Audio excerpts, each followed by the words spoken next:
صحت اور بیماری انسانی زندگی کے ساتھ ساتھ ہیں. انسان کی زندگی کے کوئی بھی 2 دن ایک جیسے نہیں ہوتے.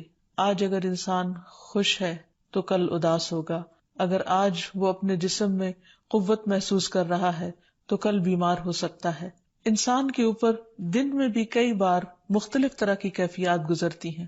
کبھی انسان روحانی طور پر، جذباتی طور پر بیمار ہوتا ہے اور کبھی انسان جسمانی طور پر بیمار ہو جاتا ہے. بیماری کی کیفیت صحت کی کیفیت سے مختلف ہوتی ہے اور ہر انسان اس کو محسوس کر سکتا ہے. ایسی صورت میں انسان کو دوا کے ساتھ ساتھ اللہ سبحانہ وتعالی کی طرف رجوع کرنا چاہیے اور اپنے لیے خوب خوب دعائیں کرنی چاہیے. بعض اوقات بیمار خود اپنے لیے دعا نہیں کر سکتا تو بیمار کی عیادت کرنے والے اور بیمار کو دیکھنے والے، اس کے دوست، رشتہ دار، عزیز، اقربا اور ایون ہسپتال کا عملہ مریض کے لیے ایسی دعائیں پڑھ سکتا ہے جو اس کے لیے شفا یابی کا ذریعہ ہو سکتی ہیں. تو بات یہ ہے کہ انسان ہر حال میں اپنے رب کا محتاج ہے اور اسے اپنی ہر ضرورت کے لیے اپنے رب کی طرف رجوع کرنا چاہیے، اور خصوصاً قبولیت کے مواقع پر. رات کا پچھلا پہر اس کے لیے بہت مناسب ہے، جب اللہ سبحانہ وتعالی بندوں کو پکارتے ہیں کہ ہے کوئی جو مجھ سے دعا کرے تو میں اس کی دعا قبول کر لوں، ہے کوئی جو مجھ سے سوال کرے تو میں اس کو جواب دوں، ہے کوئی جو مجھ سے استغفار کرے تو میں اس کو بخش دوں. تو جب انسان بیمار ہو اور خصوصاً اگر ایسی بیماری کا شکار ہو کہ جس میں بظاہر شفا کی کوئی امید نہ ہو، تو اسے اور بھی زیادہ خشوع و خضوع کے ساتھ اور ایسے اوقات میں اللہ تعالیٰ کی طرف رجوع کرنا چاہیے کہ جلد از جلد صحت یابی ہو سکے. اور اس سلسلے میں کبھی بھی انسان کو اللہ تعالیٰ سے مایوس نہیں ہونا چاہیے. پھر یہ بات یاد رہے کہ جب انسان دعا کرے تو اس سے پہلے اللہ سبحانہ وتعالیٰ کی تعریف کے کلمات کہنا نہ بھولے. تو آئیے آج ہم آپ کو دعا کرنے سے پہلے کچھ نئے کلمات بتائیں گے جو اللہ سبحانہ وتعالیٰ کی حمد و ثنا پر مبنی ہے. ربنا لک الحمد ملء السماوات والارض وملء ما شئت من شيء بعد اهل الثناء والمجد احق ما قال العبد وكلنا لك عبد اللهم لا مانع لما اعطيت ولا معطي لما منعت ولا ينفع ذا الجد منك الجد. اے ہمارے رب، تمام تعریفیں تیرے ہی لیے ہیں جن سے آسمان اور زمین بھر جائیں، اور اس کے بعد جو تو چاہے وہ بھی اس سے بھر جائے. تو ہی تعریف اور بزرگی کے لائق ہے. بندے جو کہتے ہیں تو ان کا سب سے زیادہ حقدار تو ہے، اور ہم سب تیرے بندے ہیں. اے اللہ، جسے تو عطا کرنا چاہے اس سے کوئی روک نہیں سکتا، اور جسے تو نہ دینا چاہے اسے کوئی دے نہیں سکتا، اور کسی مرتبے والے کی بزرگی تیرے سامنے کوئی فائدہ نہیں دے سکتی.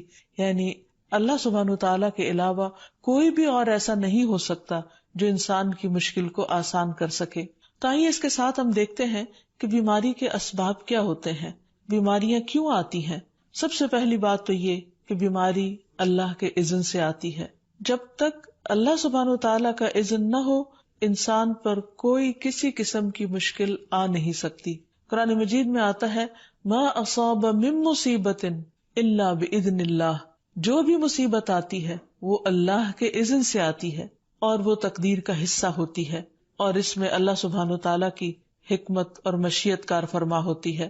اور وہ کیا ہو سکتی ہے؟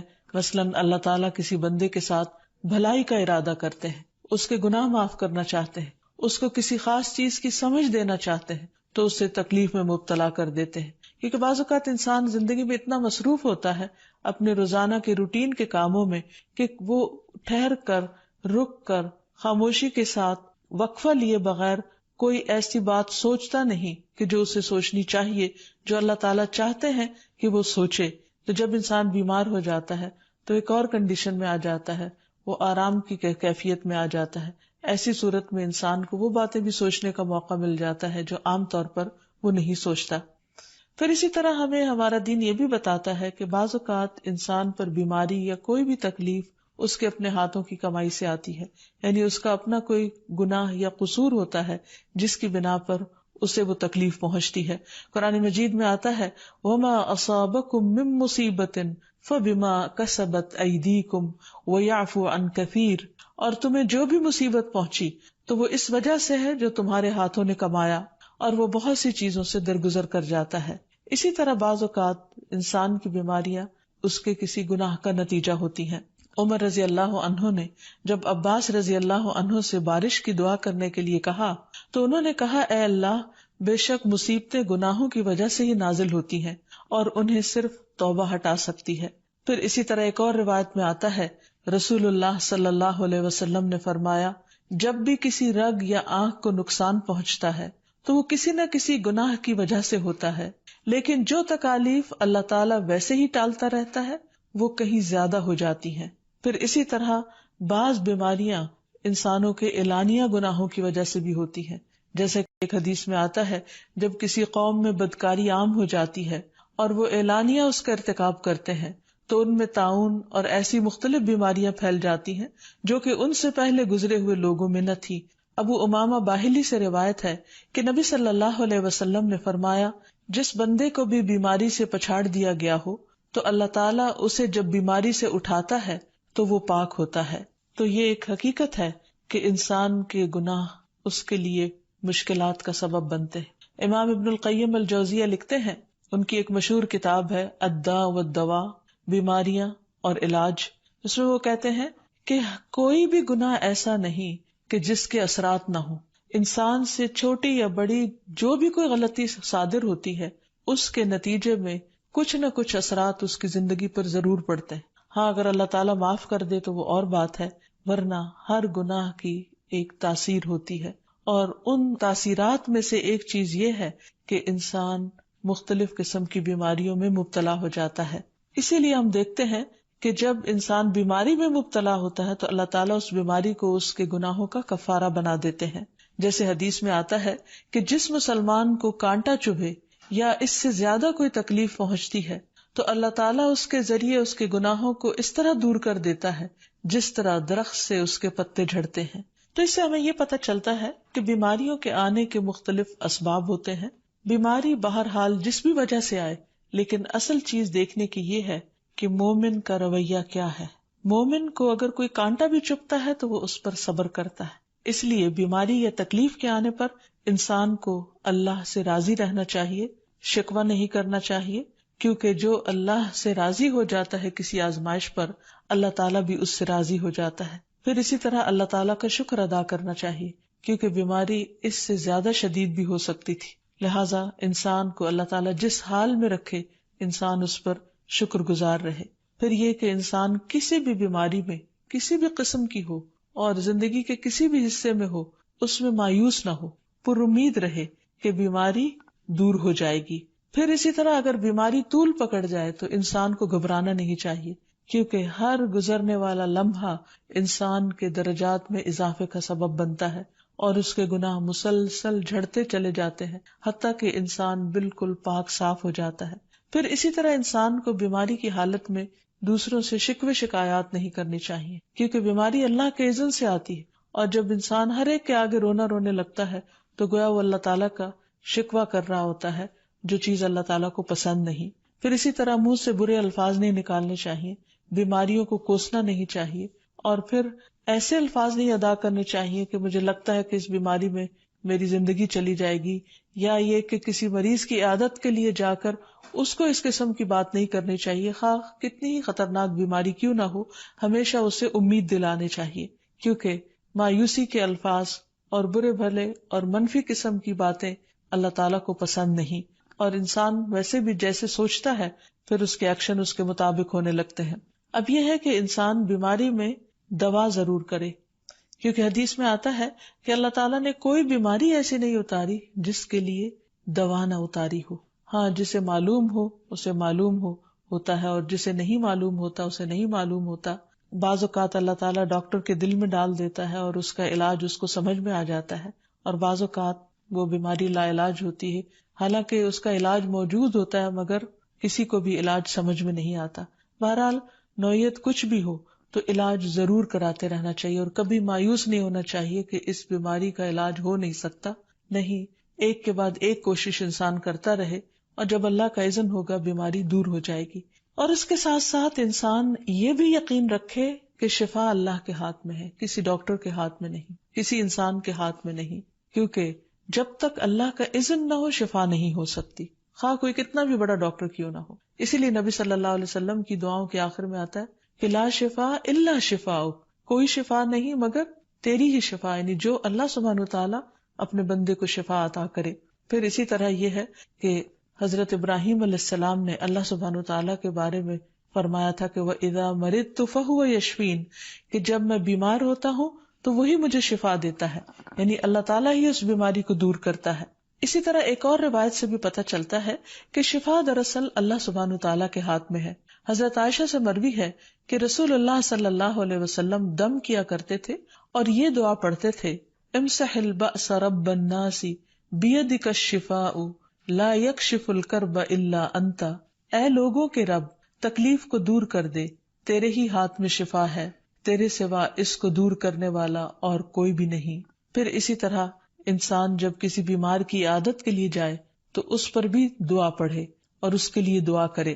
رسول اللہ صلی اللہ علیہ وسلم نے فرمایا، جو مسلمان کسی ایسے بیمار کی عیادت کے لیے اس کے پاس آئے جس کی موت کا وقت قریب نہ آیا ہو اور 7 مرتبہ یہ پڑھے، اسأل اللہ العظیم رب العرش العظیم ان یشفی فلانا من وجعہ، میں اس عظمت والے اللہ سے سوال کرتا ہوں جو عرش عظیم کا رب ہے کہ فلاں کو اس کی تکلیف سے شفا عطا فرمائے، تو اللہ عز و جل اسے شفا عطا فرما دیتا ہے۔ اور پھر ہم دیکھتے ہیں کہ تمام انبیاء اپنی بیماریوں میں، تکلیفوں میں اللہ تعالیٰ کو پکارتے تھے، جیسے کہ ایوب علیہ السلام کی دعا قرآن مجید میں آتی ہے۔ اور ایوب جب اس نے اپنے رب کو پکارا کہ بے شک مجھے تکلیف پہنچی ہے اور تو رحم کرنے والوں میں سب سے زیادہ رحم کرنے والا ہے، تو ہم نے اس کی دعا قبول کر لی، بس اسے جو بھی تکلیف تھی اسے دور کر دیا اور اسے اس کے گھر والے اور ان کے ساتھ ان کی مثل اور عطا کر دیے اپنے پاس سے رحمت کے لیے اور ان لوگوں کی یاد دہانی کے لیے جو عبادت کرنے والے ہیں۔ اسی طرح رسول اللہ صلی اللہ علیہ وسلم نے ایک اور موقع پر ایک صحابی عثمان بن ابی عاص الثقفی کو ایک دعا سکھائی۔ جب وہ نبی صلی اللہ علیہ وسلم کے پاس حاضر ہوئے، وہ کہتے ہیں مجھے اتنی تکلیف تھی کہ قریب تھا کہ وہ مجھے ہلاک کر دیتی، تو نبی صلی اللہ علیہ وسلم نے مجھے فرمایا، اس درد کی جگہ پر اپنا دایاں ہاتھ رکھو اور 7 مرتبہ کہو، بسم اللہ اعوذ بعزت اللہ وقدرتہ من شر ما اجد واحاذر، اللہ کے نام کے ساتھ میں پناہ مانگتا ہوں اللہ کی عزت کی اور اس کی قدرت کی اس شر سے جو میں محسوس کرتا ہوں، یعنی اس تکلیف سے بچنے کے لیے جو مجھے محسوس ہو رہی ہے اور جس سے میں خوف محسوس کرتا ہوں۔ عثمان کہتے ہیں کہ جب میں نے یہ پڑھا تو اللہ سبحانہ وتعالیٰ نے مجھے شفا عطا کر دی۔ پھر اسی طرح ہر بیماری سے شفا کی دعا نبی صلی اللہ علیہ وسلم نے سکھائی۔ عبداللہ بن عباس سے مروی ہے کہ نبی اکرم صلی اللہ علیہ وسلم نے فرمایا، جب کوئی شخص کسی ایسے مریض کی عیادت کرے جس کی موت کا وقت ابھی قریب نہ آیا ہو اور اس کے پاس 7 مرتبہ یہ دعا پڑھے، اسأل اللہ العظیم رب العرش العظیم ان یشفیک، میں عظمت والے اللہ جو عرش عظیم کا رب ہے اس سے دعا کرتا ہوں کہ وہ تمہیں شفا عطا کرے، تو اللہ تعالیٰ اسے اس مرض سے شفا عطا کر دے گا۔ پھر اسی طرح نبی صلی اللہ علیہ وسلم اگر کسی کو کوئی پھوڑا بنسی ہوتی تو اپنے لعاب دہن کے ساتھ زمین کی مٹی تھوڑی سی لے کر اس درد تکلیف والی جگہ پر لگاتے تو اس سے بھی شفا ہوتی۔ حضرت عائشہ کہتی ہیں کہ جب کسی انسان کے عضو میں کوئی تکلیف ہوتی، پھوڑا یا زخم ہوتا، تو نبی صلی اللہ علیہ وسلم اپنی انگلی اس طرح رکھتے، اور سفیان جو راوی ہیں انہوں نے اپنی شہادت کی انگلی زمین پر رکھی، پھر اسے اٹھا کر فرمایا، بسم اللہ تربت اردنا بریقت بعدنا لیشفى به سقیمنا باذن ربنا، اللہ کے نام کے ساتھ ہماری زمین کی مٹی ہمارے رب کے حکم سے ہم میں سے بعض کے تھوک کے ساتھ ہمارے بیمار کو شفا دی جائے۔ یعنی لعاب دہن کا اپنا ایک اثر ہوتا ہے، اور لعاب دہن جو ہے ایک طرح سے دوا کا کام کرتا ہے، اور اللہ کا نام لے کر جب لعاب دہن لگایا جائے تو شفا ہوتی ہے۔ جیسے کہ ایک اور موقع پر نبی صلی اللہ علیہ وسلم نے ایک جلے ہوئے مریض کے اوپر یہی دعا پڑھ کر لعاب دہن لگایا تو اللہ تعالیٰ نے اس مریض کو شفا یاب کر دیا، اور وہ دعا تھی، اذہب البأس رب الناس واشف انت الشافی لا شفاء الا شفاؤک شفاء لا یغادر سقما۔ پھر اسی طرح ایک موقع پر ایک قبیلے کے سردار کو جب بچھو نے کاٹ لیا اور اس کے جسم میں زہر پھیل گیا تو ایک صحابی نے سورۃ الفاتحہ پڑھ کر اس پر دم کیا تو اس سے اس کو شفا ہو گئی، اور یہ بات جب نبی صلی اللہ علیہ وسلم کو بتائی گئی تو آپ اس پر خوش ہوئے۔ اور سورۃ فاتحہ سب لوگوں کو آتی ہے، اسی لیے اس کا نام سورۃ الشفا بھی ہے، کیونکہ یہ بیماری میں بطور علاج پڑھی جاتی ہے مریض پر. مریض خود بھی پڑھ سکتا ہے اور اس کے اٹینڈنٹس بھی اس پر پڑھ سکتے ہیں. حضرت علی رضی اللہ تعالیٰ عنہ کہتے ہیں کہ نبی صلی اللہ علیہ وسلم کو بچھو نے ڈس لیا اور آپ نماز پڑھ رہے تھے. جب آپ نماز سے فارغ ہوئے تو آپ نے فرمایا اللہ تعالیٰ بچھو پر لعنت کرے، یہ نہ نمازی کو چھوڑتا ہے نہ کسی اور کو. پھر آپ نے پانی اور نمک منگوایا، آپ اس پر ملتے جا رہے تھے اور یہ صورتیں پڑھ رہے تھے قل یا ایھا الکافرون وقل اعوذ برب الفلق اور قل اعوذ برب الناس. تو یہ بھی ایسے مواقع پر پڑھی جا سکتی ہیں. پھر اسی طرح یہ ہے کہ اگر کسی بھی دوا یا دعا سے مریض صحت یاب نہ ہو رہا ہو، اس کی تکلیف کم نہ ہو رہی ہو، تو بھی موت نہیں مانگنی چاہیے، کیونکہ مومن کے لیے زندگی ایک بہت بڑی نعمت ہے. وہ جس بھی حال میں گزرے بہرحال وہ اسے آخرت کمانے کا ذریعہ بنا سکتا ہے.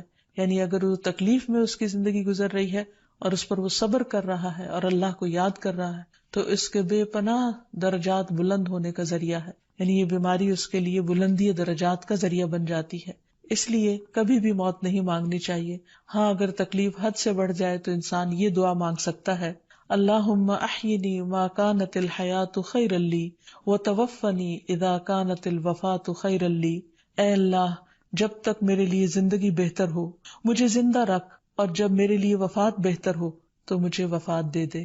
تو اللہ تعالیٰ سے دعا ہے کہ اللہ تعالیٰ تمام بیماروں کو صحت اور شفا عطا فرمائے اور ہمیں بیماری اور آزمائش کے موقع پر اپنی طرف رجوع کرنے کی توفیق دے اور ہر طرح کے شرک اور ایسے کاموں سے بچائے جو اس کو ناراض کرنے والے. وآخر دعوانا ان الحمد للہ رب العالمین. السلام علیکم ورحمۃ اللہ وبرکاتہ.